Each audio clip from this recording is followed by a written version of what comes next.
Emil, Amok to you. We are watching ice melt before our very eyes. That's why I had to come on today. I had to come on and say, yeah, it's happening. The retreat is on. Ice, Tom Homan, right, has said, hey, we're going to conclude this mission in Minneapolis. They're retreating.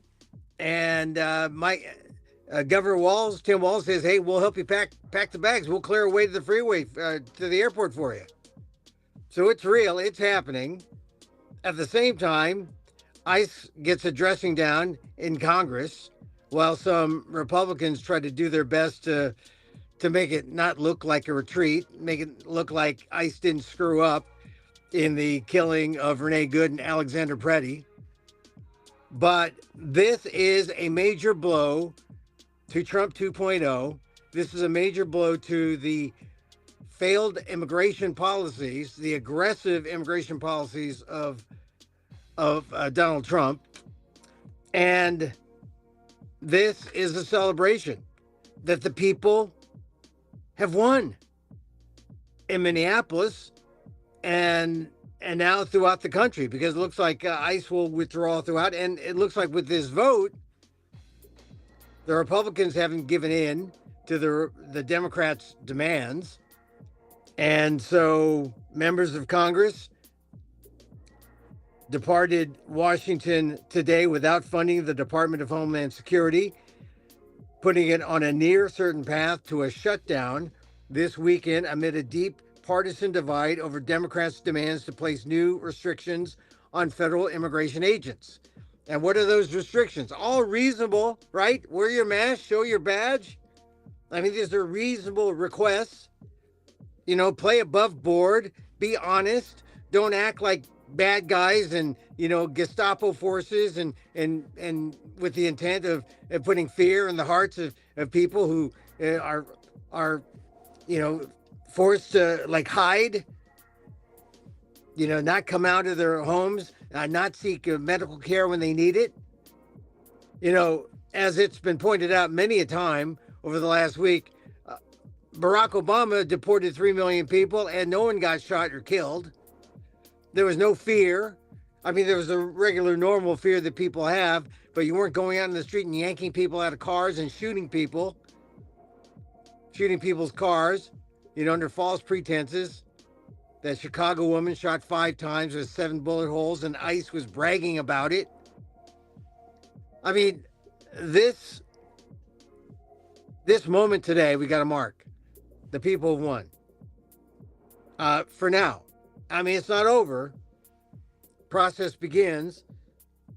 So Senate Democrats, this is according to the Times, Senate Democrats blocked a spending bill that would have funded the department past a Friday night shutdown deadline without adding any new curbs on immigration enforcement, an expected outcome after bipartisan talks on limiting President Trump's crackdown deadlocked. So there might be something going on, but with the funding deadline less than 36 hours away, Republicans tried to advance a bill that the House approved last month to fund the department through September, which Democrats blocked 2 weeks ago as they insisted on new measures to rein in federal immigration agents. So we've got nothing. As expected, the proposal, which contained modest guardrails far short of Democrats' demands, failed to draw the 60 votes necessary to overcome a filibuster. The vote was 52-47, with nearly all Democrats opposed. But nearly all Democrats 52-47. As they prepared to block the legislation, Democrats said that Thursday's announcement by Tom Homan, the border czar, that the administration would pull immigration agents from Minnesota and end its crackdown there was not sufficient to get them to back down on their demands. And that was sort of it's the not quite so odd coincidence, right? Homan this morning says, hey, we're pulling out. And then the Republicans put out a bill that doesn't have all the things the Democrats want. Is it enough of a compromise? No, it's not. And there was this other hearing on the Hill, ICE hearing, where they were dressing down the Minnesota Attorney General, Keith Ellison, who handled himself well, but a lot of people are looking to create theater, Republicans, that is, looking to create theater out of these hearings. And they were hammering away at Ellison like, Minnesota was the problem. Minnesota wasn't the problem. ICE was always the problem. The aggressive tactics of ICE, Trump, or Bovino, Gregory Bovino, the now deposed Bovino, went back down to the border, at the pleasure of Donald Trump. It's his failed policy. And now we have to worry, well, what happens about all those other agencies that are funded by the Department of Homeland Security, like the Coast Guard, like TSA? Are you flying over the weekend? What happened? They have TSA managers out there now, patting down people? This is a mess that was created when the American public were sold a bill of goods by this Trump guy who has been unable to live up to, well, he made some promises he can't deliver on, and he can't deliver on them because they are unconstitutional. The kind of aggressive actions that he wanted, people stood up, didn't wait for an election. They stood up and Trump retreated. Trump always retreats. You know that. Trump always chickens out. It is the standard line. It's the truth. He's got these bad ideas. He does them because he thought them, and then he gets swatted down. And it takes him a while before he admits that, hey, he was wrong. Oh, he'll never admit he was wrong. But the fact is, it takes him a while to undo the mess that he put us in. So this aggressive immigration, this wrong-headed immigration policy, we see where this has taken us. It's gotten to the point where 60% of the country disagrees with Donald Trump on how ICE is handling itself and how aggressive he is on immigration. More than 60%. I mean, he can get pollsters to stop taking polls. Gallup the other day said they're going to stop presidential approval ratings. I wonder why they're doing that. It's maybe not because the president has the lowest approval ratings and they want to curry favor with the president. I mean, why not? Everyone else is, right? I mean, that's the way of the United States, curry favor to the president. Thank goodness you got independent bodies, the courts, the Congress when it wants to.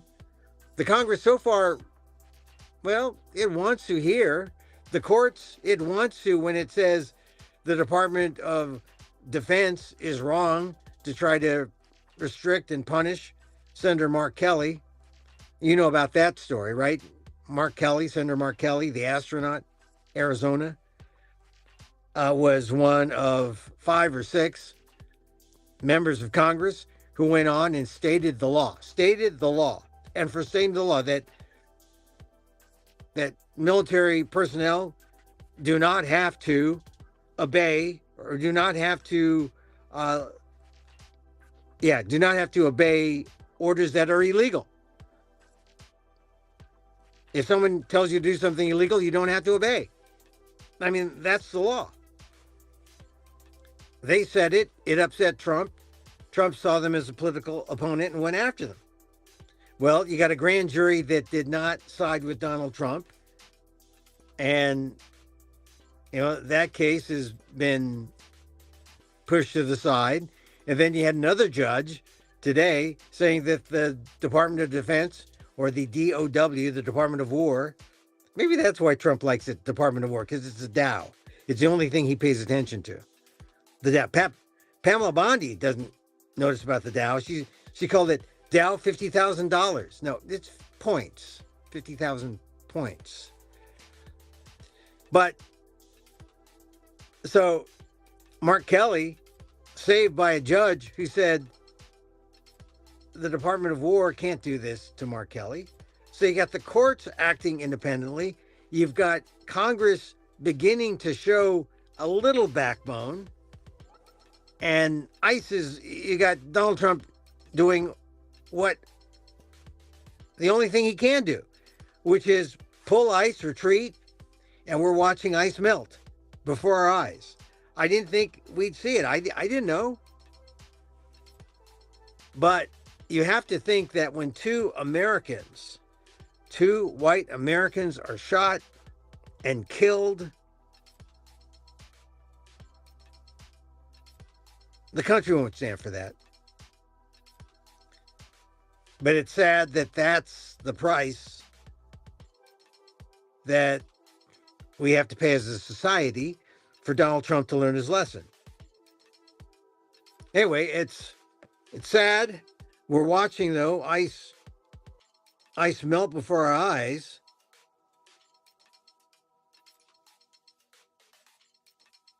Let's see, with Democrats and Republicans still far from apart on their demands and little progress to show from days of negotiations, the House and Senate both dismissed lawmakers who were scheduled for a week-long recess, all but guaranteeing a shutdown of Homeland Security Department.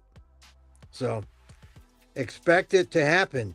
Should funding lapse on Saturday morning, it would be the third time in 5 months that parts of the government have come to a halt because of a congressional standoff.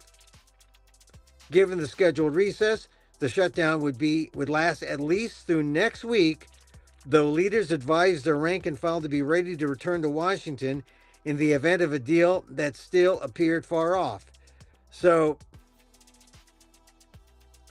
this is all because of the politics and the political demeanor or the political process. What would you call this? This is the way Donald Trump likes to do things. Chaotic, confusing, and it's just not the way you do things effectively or efficiently. And we see it now in the second year of Trump 2.0. The first year he really pushed. This second year he's pushing even harder, and now there's some breakdown because the pushback is there. The sycophants are breaking down. Who knows what the Supreme Court will do on tariffs, but that's another issue. Tariffs are a cornerstone of Trump's plan to bring America back to the 19th century.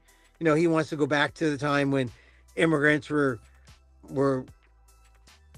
not considered a good thing, when there were quotas, illegal racist quotas blocking Asians, for example, to come into America.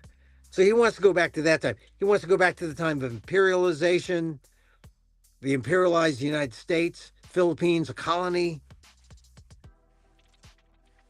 Filipinos know what that's about. And I think Americans are finally getting a hang of this, that, hey, this America in reverse, this America in regression, is this what we want? Today, the other big news story today, the official rollback of deregulation on EPA standards. The things that made green a meaningful color during the Obama administration, suddenly green is a no-go. Green, no. All the things that we needed to use, right? As the motivation to get to carbon-free or having a less of a carbon footprint.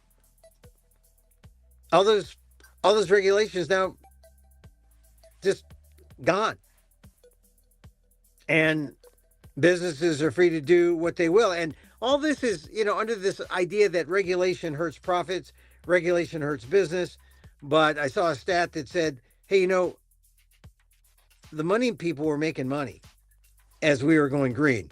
It's not mutually exclusive to have green policy and to have a thriving economy, a thriving capitalistic economy. But Donald Trump is 19th century. Everything about him is 19th century. He's going backwards. And progress, we don't need progress. We don't need progress. Some people believe that and like that and voted for him.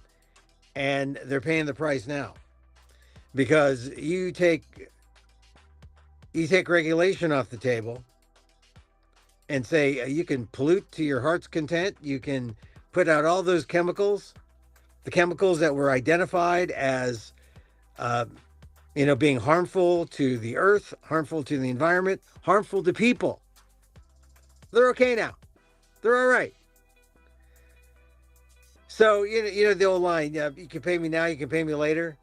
If people think that, we pay a price by having these regulations, well, maybe, maybe not, but you lift the regulations and we will pay through healthcare costs.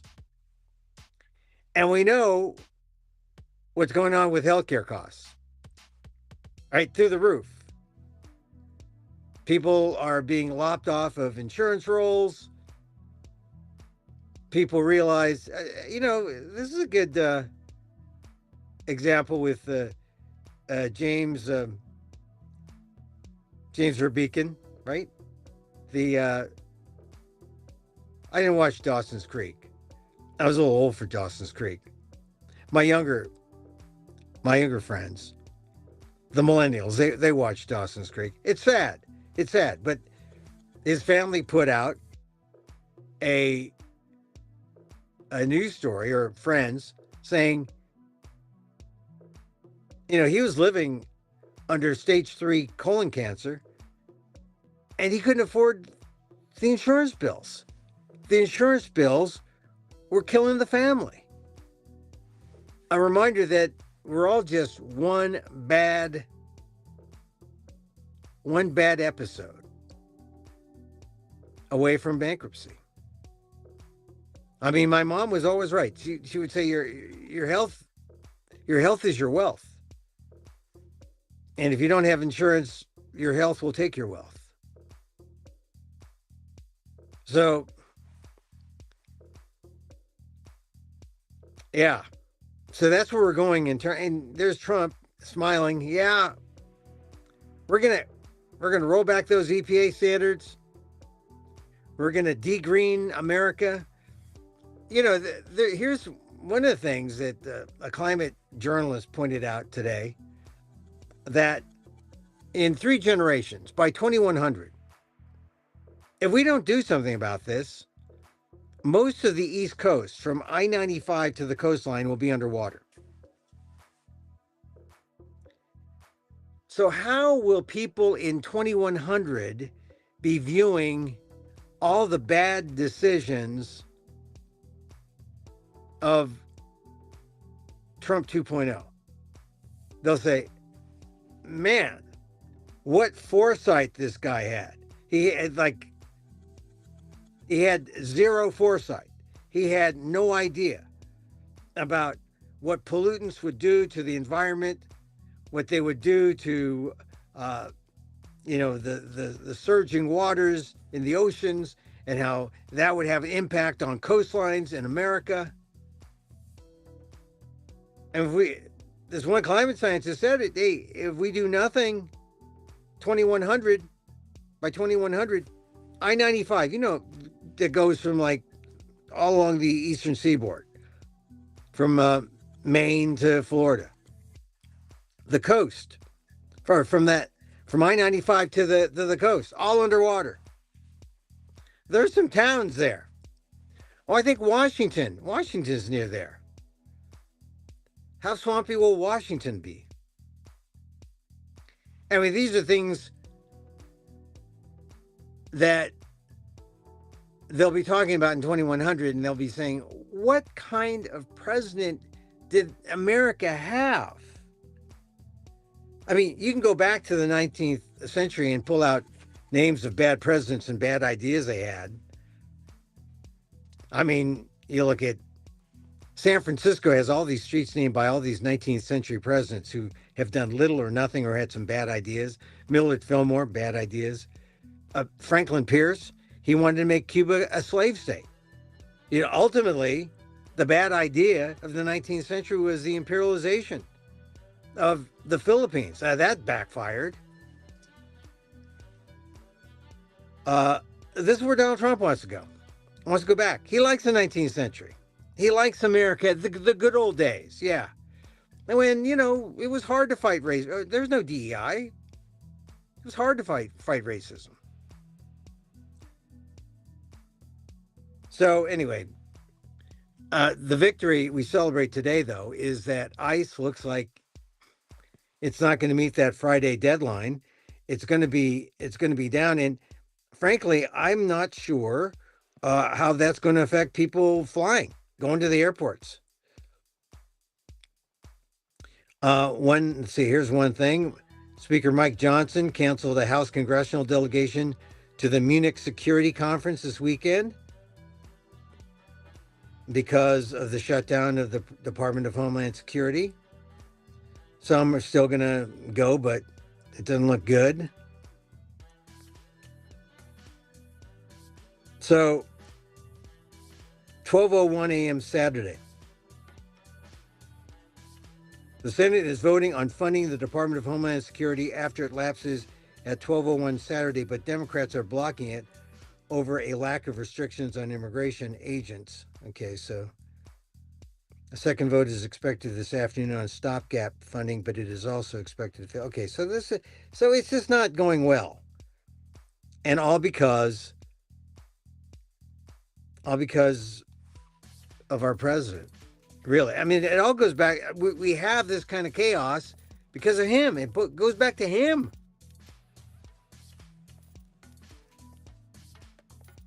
So, the big news, though, that the Minnesota surge is essentially over. Homan's retreated. Trump's retreated.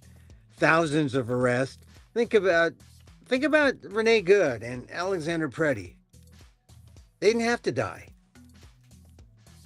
But, we'll remember their names. The history books will remember their names. Lawyers to the family of Renee Good said they were cautiously optimistic about the drawdown. They added that the agent's departure from Minnesota does not dismiss the absolute need for accountability for their actions.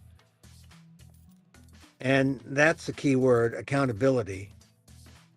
So everyone's sort of optimistic or guardedly optimistic until they see ICE leave. They see them take all their stuff. And I say, that's the way to be. You can't trust them. They'll go taco. They'll go talk and say, oh, what the hell? I mean, that's usually how Trump makes his decisions. You catch him at 3 a.m. in the morning. What's he tweeting on his Truth Social? What inanity! So, I guess we just watch while ice melts, and the truth that we come away with is, hey, Bad Bunny won. Bad Bunny won. Yeah, love is more powerful than hate. The people of Minnesota won. They stood up to the autocrat. They stood up to the power. The process can work. There's collateral damage on the way, but the process does work. But you got to remember this when you hear the GOP start talking. I mean, I saw some weird ad for ICE on television today. Oh, there are little league coaches. They're good guys. They want America to be safe. Yeah, by making America more or less safe and more dangerous through their actions. So I think these next few days, interesting, will be without ICE. And we'll see what Donald Trump, what the Republicans will do. I mean, what they're asking for is really not that. I mean, they're asking for. Let's say I had that list there. Basically, the mask, identification. They don't want these anonymous masked guys out there. Here, they want targeted enforcement, no mask, require ID, sensitive locations, and racial profiling. So you're not just stopping a brown guy because he's brown. Use of force standards or use of force standards require outside investigation, add safeguards, body cameras, demilitarize the police. Trump was on record today. Someone asked him about this, and he said, I don't want to leave law enforcement vulnerable. You know, there are some nations where they have police and the police don't carry guns. In fact, if you're a policeman with a gun, you got to account for every bullet. It's not like it's carte blanche. You got a gun, you can use it whenever you want. You use it, there's paperwork. But there's this idea that you'll be vulnerable. Are you going to be more vulnerable? Well, Emil, come on. The bad guys have automatic weapons. Well, it just depends on the kind of job you're going to enforce. This sort of action does not require guns. Immigration law is not criminal. Immigration is a civil law. On the civil side, they don't need guns. Oh, but they're criminals, Emil. Yeah, the criminals, if you know they were criminals, I suppose, but most of these people that are being stopped are not criminals. They're regular people. So they need targeted enforcement. It's like key thing on the list. They need that. Go after the bad guys. The fact that you're killing innocents and the fact that you're killing white innocents. I mean, that's got to... Who was the perp? Donald Trump and his Iceman. Not a good look. All right, one last thing I want to talk about today. And I'm sorry, James Van Der Beek. The Van Der Beek family. I liked him. I liked Dawson's Creek. But I guess this means everyone under 50, they're going to discover colonoscopies. Like, and I'll tell you, having had a colonoscopy, it's fun. It's more fun than you think. It's a lot more fun than you think. But people get freaked out about colonoscopy. There's no reason to get freaked out. I mean, no reason to get freaked out. I'll have to put that in my new stage show. There's no reason to get freaked out. But James Van Der Beek was just, what, 48? He was really young. Maybe 30, 38? No, 48. All right, the one last thing I want to talk about is the Save America Act. They passed it. This should not have passed the House. It requires proof of U.S. citizenship to register to vote in federal elections. What kind of proof? Well, photo ID. And not the real ID that, we went through hoops to get.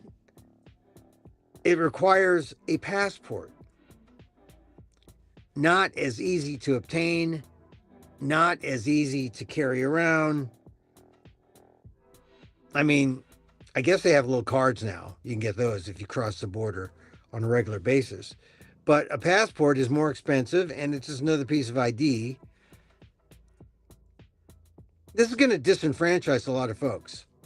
It requires states to remove non-citizens from federal voter registration rolls. Well, wait a minute. Yeah, you could do that, non-citizens, green card holders.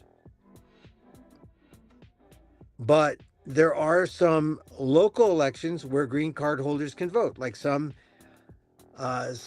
school board elections. And not wide, but some. But I think this sends a lot of mixed messages. It'll also end up disenfranchising a lot of people. But that's part of what Trump wants to do. Everything moving forward, he wants to go backwards. Voting rights, go backwards. Civil rights, go backwards. Immigration, go backwards. That's the Trump way. Not progressive, regressive, and harmful to our democracy. All right, with that, I think we'll just end for today. I just wanted to get some stuff off my chest and let you know that I was watching while ice is melting. I mean, ice, if it was led by a reasonable person, and look, I'm not saying Obama is the only reasonable person, but he deported 3 million people and no one got shot and killed in the same way that people were shot and killed under Trump.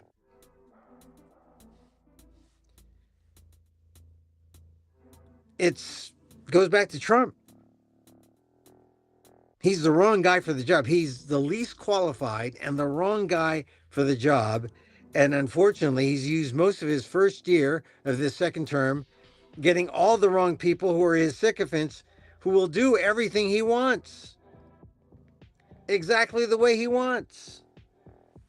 I mean, what was Pam Bondi doing yesterday at that hearing? That ridiculous hearing where it just degenerated into shouting. And that was matched almost today at that ICE hearing when the ICE bosses were meeting with the Minnesota AG, and the congressional committee was able to ask questions. And some of them were fine, but some of them just, some of the discourse degenerated into real offensive.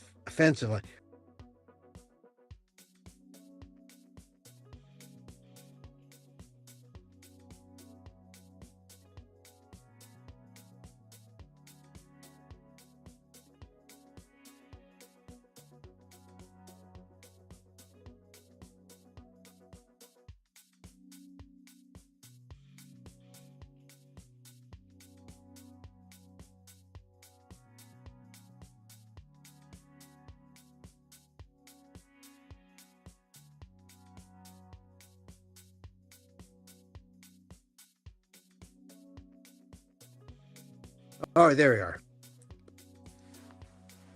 Yeah, Hamilton of Wisconsin was really bad in an exchange with Keith Ellison. Hamilton just looks to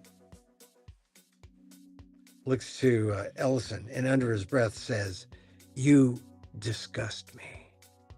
Oh man. And Ellison is like, "What's going on here?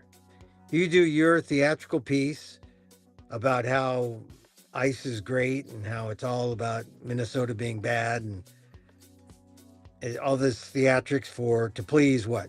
To please the audience of one, right? The audience of one. Donald, the audience of one, Trump.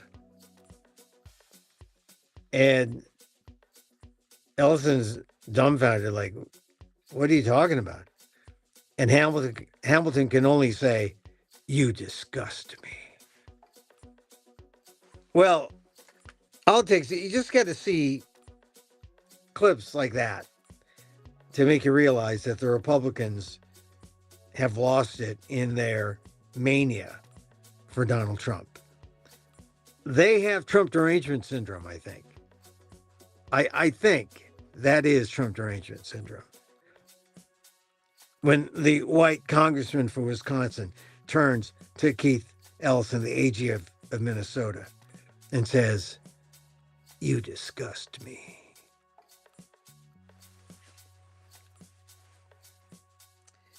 Hey, Bad Bunny did win, so love wins, and that's why I like to end every segment with a little meditation. Sharon Salzberg, right? Loving kindness. Can't improve on the best. And so, as I wish for me, I wish for you. May you be safe. May you be happy.